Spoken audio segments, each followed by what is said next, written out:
Active. Active. Active. Active. Active.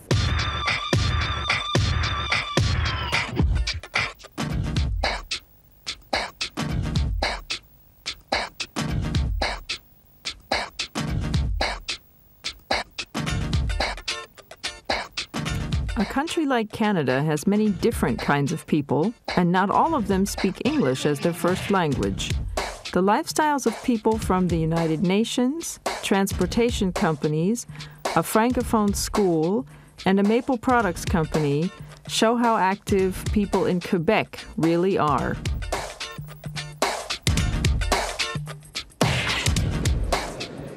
An important organization of the United Nations is active in Montreal. Find out how this office regulates international air traffic.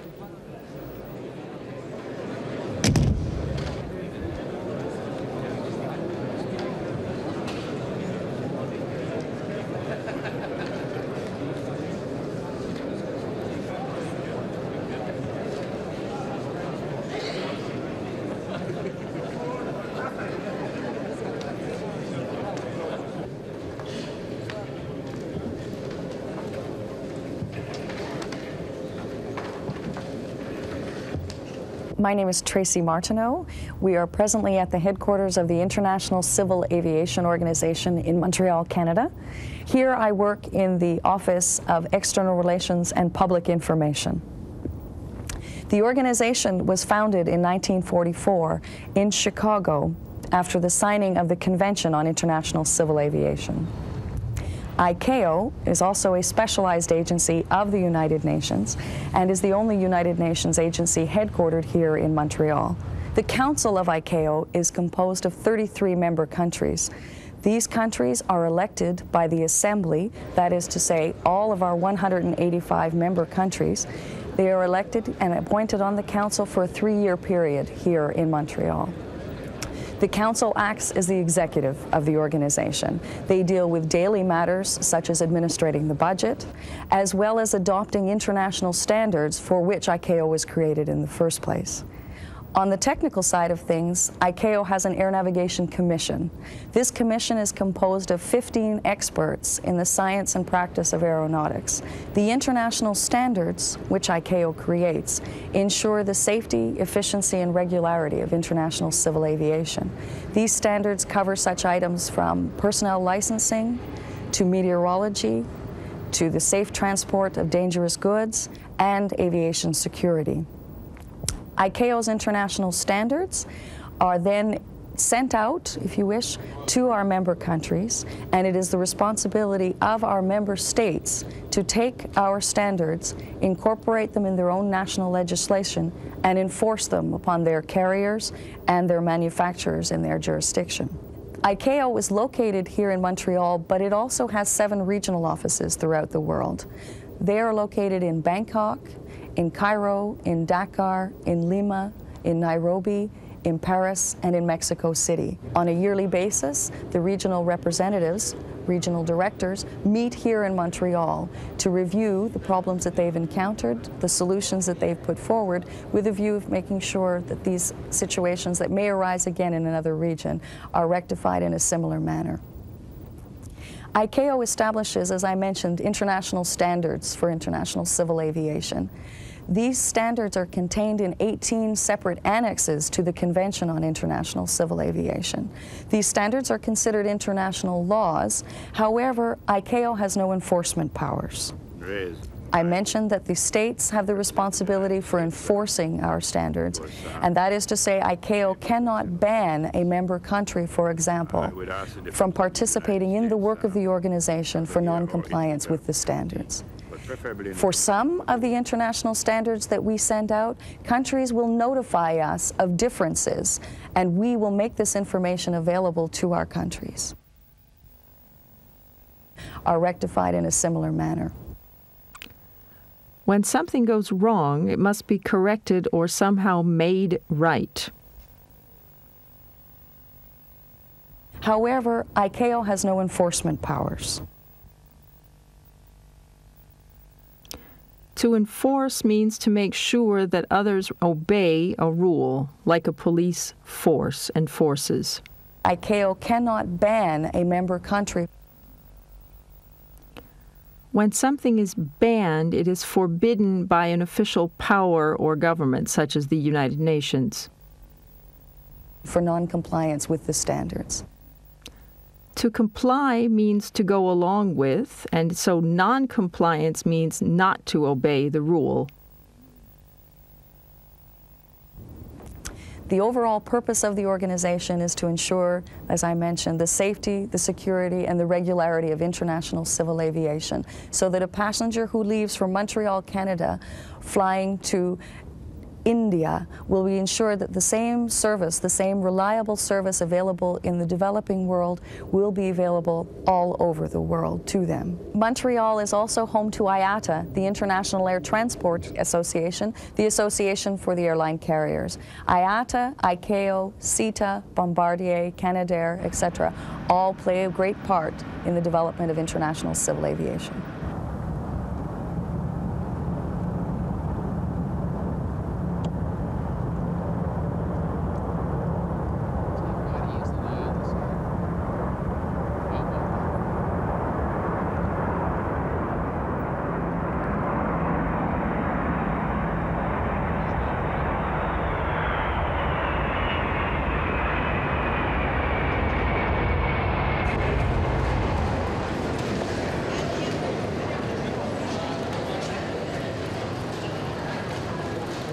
Active people need to be mobile. In Canada, this means traveling long distances. Listen to the role that air travel plays in this large country. My name is Priscille LeBlanc. We are in Air Canada's headquarters in Dorval, Quebec. I am the Director of Corporate Communications for Air Canada. Air Canada was born of very humble origins. Its predecessor was TransCanada Airlines, which started service on September 1st, 1937, between Vancouver and Seattle.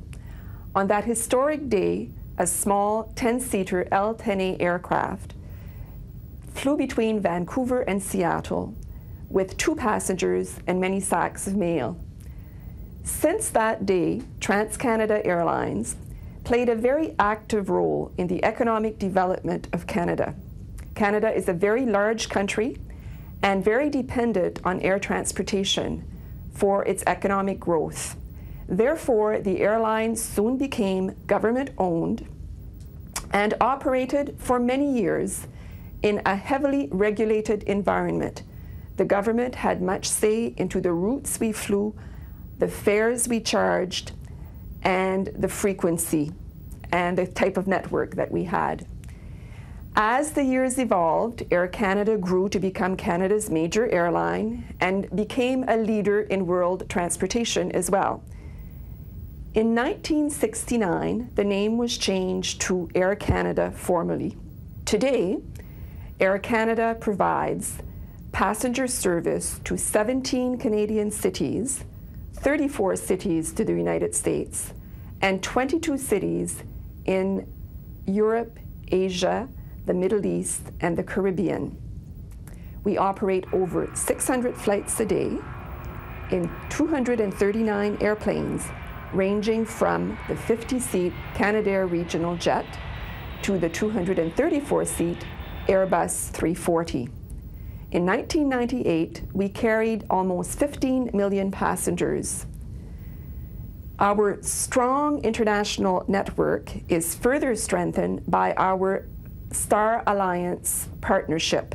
In 1997, we formed Star Alliance with Lufthansa, Thai Airways, Varig, SAS, and United Airlines. Its predecessor was TransCanada Airlines. A predecessor is a person or a thing that comes before the one that is currently being used. The government had much say into the routes we flew. Someone who has a say has the right to be involved and to make decisions about the thing being discussed. Canada, however, is more than 17 major cities. What is different about air transportation in Canada is that there is a need for service between many regional communities, as it would not be possible for freight and goods to be carried by train through these long distances, not to mention essential air travel for passengers. Therefore, Air Canada has a very strong regional airline network formed of 3 carriers: Air Nova, which operates in the Atlantic provinces and Quebec; Air Ontario, which operates in Canada's largest province; and Air BC, which serves the West. These 3 regional carriers serve over 30 smaller Canadian communities, bringing passengers and goods into Air Canada's network at the major cities. The regional carriers carry over 3 million passengers each day and operate almost 600 flights a day. Air Canada's regional carrier network forms the 5th largest regional network in the world, but it has certainly played a very unique and active role in Canada's air transportation development.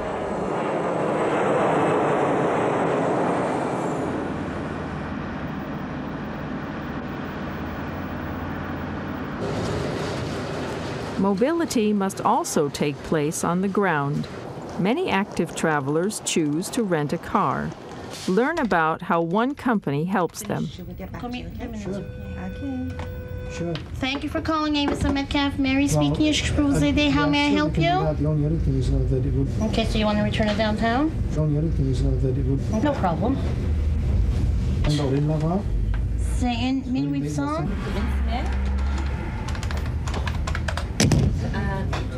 My name is Andre Meeschart. I'm district manager with Avis Rent-A-Car in Montreal, and I take care of the operations in the city of Montreal for Avis Rent-A-Car. Avis Canada has been in Canada for 42 years. We rented our first car in 1957 in the nation's capital in Ottawa. Since then, Avis has obviously expanded, and we are now active in over 150 locations across Canada, employing 1,200 people and having approximately 16,000 cars on rent at any one time. For the past 42 years, we've been a major business partner to a lot of Canadian corporations, and we've achieved this through good service to our customers. High levels of customer satisfaction and customer loyalty are our goal. Primarily, we have to make sure that we train and teach our people the right way of doing things and the right way of treating our customers. One of the key phrases that we use is called sense and respond, which means that the employees are trained to sense the needs of each individual customer and then respond as best as they can with all the tools available. As an example, we have a lot of foreign visitors that come to Canada to visit the country, and when they arrive at our rental counters, we would help them out, especially somebody who's never been here before and might be nervous. We would help them out with driving directions, driving tips on how to drive the vehicle, which would be on an audio tape they could insert into the vehicle while they're driving it, traffic rules, all sorts of helpful advice that would make his experience less stressful and more pleasant during his stay in Canada. We've hired employees from a great diverse cultural background. It enables our employees to serve our customers at the counter in many languages. Some of the languages include Punjabi as an example, or Cantonese or Mandarin, or even German, French, English, Italian. Diversity is part of the cornerstone on which Avis is built on. In addition to that, for the people who we can't serve in the native language, we have many foreign languages, including some even obscure languages, in which we have our printed material, so that we can provide the customer with the information they require when visiting Canada. Diversity is part of the cornerstone on which Avis is built on. Cornerstone comes from building a house. It's the stone on the corner, a foundation. Including some even obscure languages in which we have our printed material. Something that is obscure is not easily seen or is not very well known to others.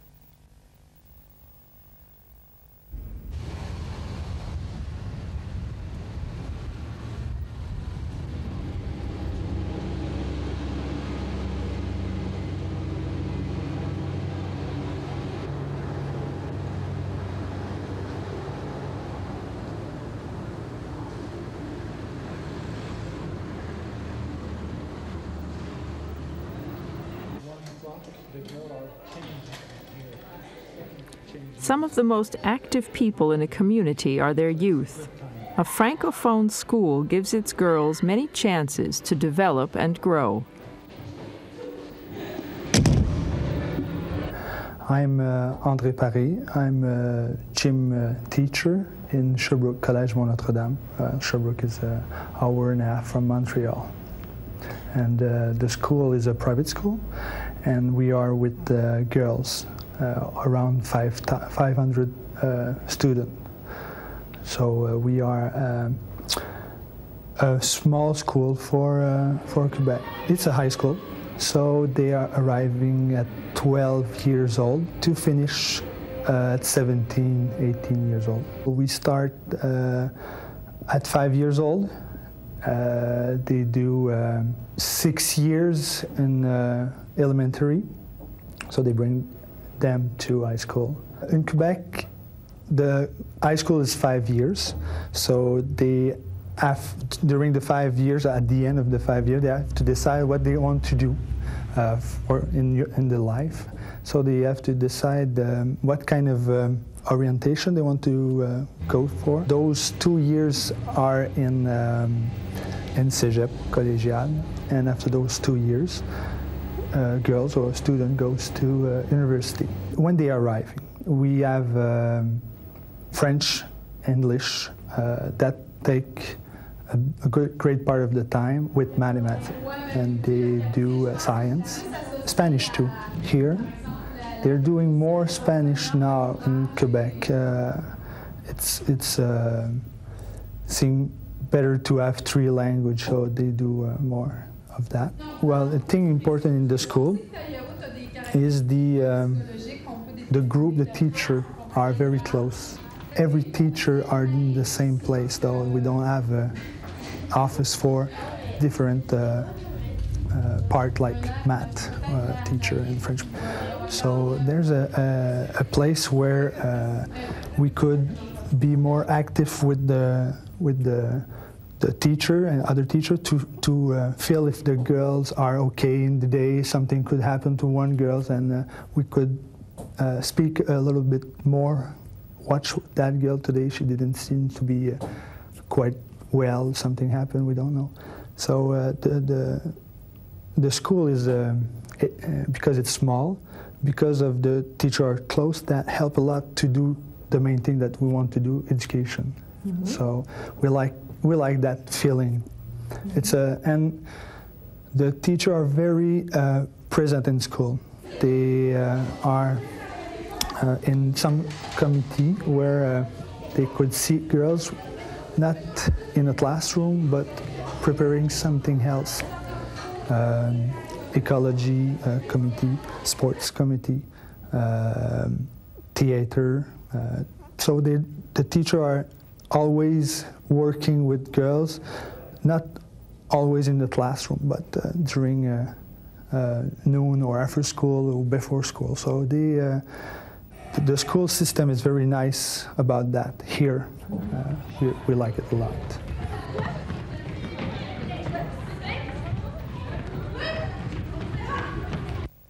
I'm a gym teacher in Sherbrooke Collège Mont Notre Dame. A gym teacher comes from gymnasium. This is the hall where sports are played, so this is a physical education teacher. Speak often? Yeah. No, doesn't do that. You don't speak. Yeah, you like to speak in school during classroom? Well. So do it there. Not yelling, but yeah, just saying. I'm free. Give me the ball. So. Yeah, but when we yell, sometimes they don't give us the ball. Sometimes they just look at what they have to do and they don't give it to us. The thinking it takes too much time. You think what we have to reduce the thinking time. That you're gonna be.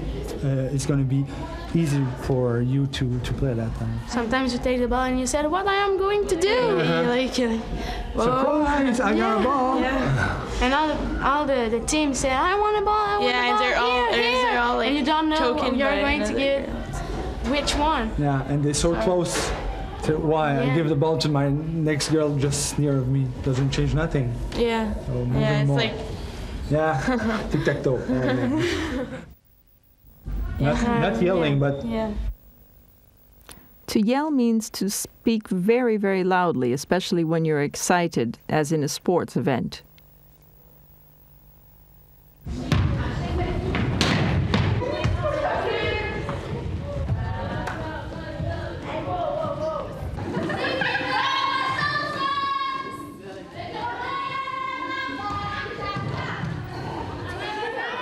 It's kind of a way to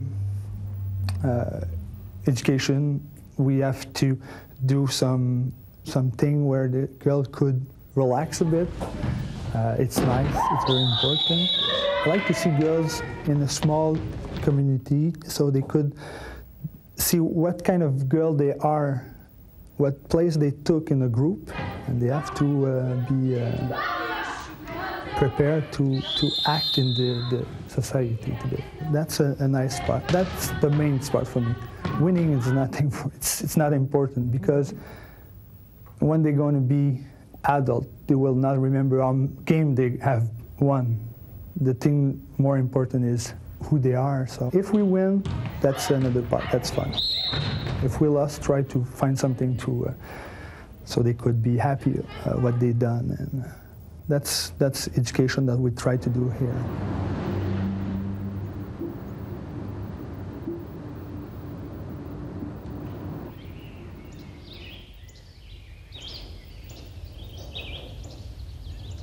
One of Canada's most active industries is so well known because Canada is the leading producer.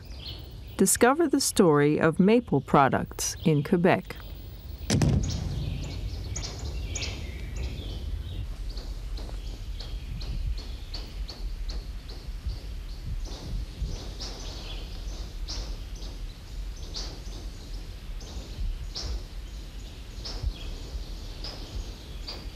Hello, my name is Betty Eitner. I'm Director of Marketing and Sales for Citadel Maple Syrup Producers Cooperative, the largest maple syrup producers cooperative in the world.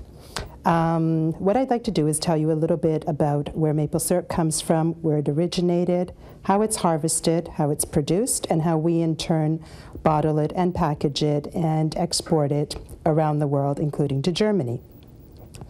Originally, maple syrup was discovered by the Indians, known as Swansea-Buckland, which is a word that I'm not going to try to repeat a second time. It was a sweet sap that flowed from the tree, which they used to sweeten desserts, to just use as a sweetener. As time went on, they realized that as they boiled the product down, it would become more concentrated and sweeter. And today's modern techniques, which are now pipelines that are led from tree to tree, which bring the sweet sap into the sugar bush, are still based on the techniques that the Indians used.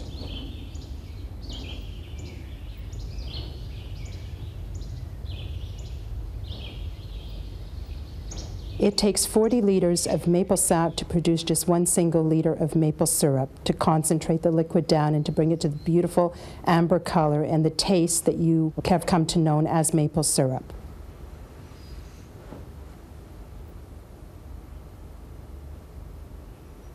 In Canada, we produce over 80% of the world's production of maple syrup. We at Citadel have over 3,000 members that gather the sap from over 6 million maple trees over the spring season during the harvest time, which starts in the middle of April and ranges to the end of May. In that time period, we will receive over 4 million kilos of maple syrup, which we will later transform through different techniques of pasteurization and storage until it is bottled and brought to your table. Maple syrup is one of the few sweeteners in the world that is 100% natural.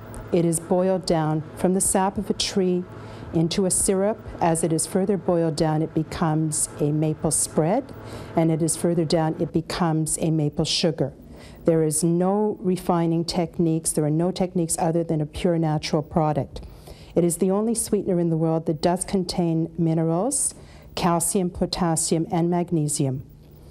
It is a slow absorption product. therefore similar to honey. It is acceptable for diets for people who cannot absorb refined sugars in their system. It is becoming a very, very popular product around the world, and its usage is becoming more and more popular, especially for people who are looking for natural sweeteners and natural products in their diets. The product is 100% pure and natural, and what could be more natural than a liquid sap coming out of a tree? It was a sweet sap that flowed from the tree. Sap is the blood of the tree, the liquid that carries food to all its parts. As they boiled the product down. Boil is what you do with a liquid to heat it until it becomes a gas or steam. Water boils at 100 degrees. At Citadel Maple Syrup Producers Cooperative, we have also refined our techniques to make sure that the product being brought to your table is 100% pure and has got the springtime flavor as if it was just harvested.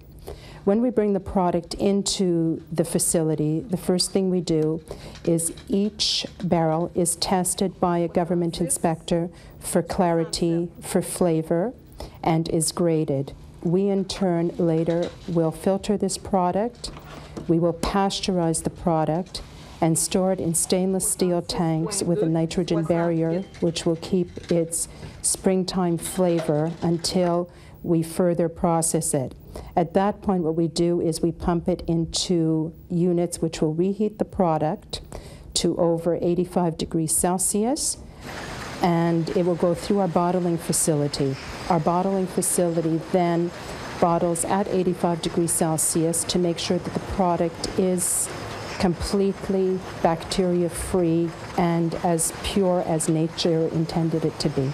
With our special system of capping on metal caps, no oxygen can enter into the bottles, as oxygen is the biggest enemy of maple syrup, which could cause mold, which will cause flavor changes, or which could cause color changes. So we guarantee that the product you get is as pure and as fresh as the product that the Indians harvested many, many years ago. The maple syrup industry is a very, very active industry around the world, constantly ensuring that all its techniques and products shipped around the world are 100% pure, and are currently introducing a program through the Canadian government, sponsored by the government, called the Maple Mark, which will guarantee 100% pure and natural product at your table.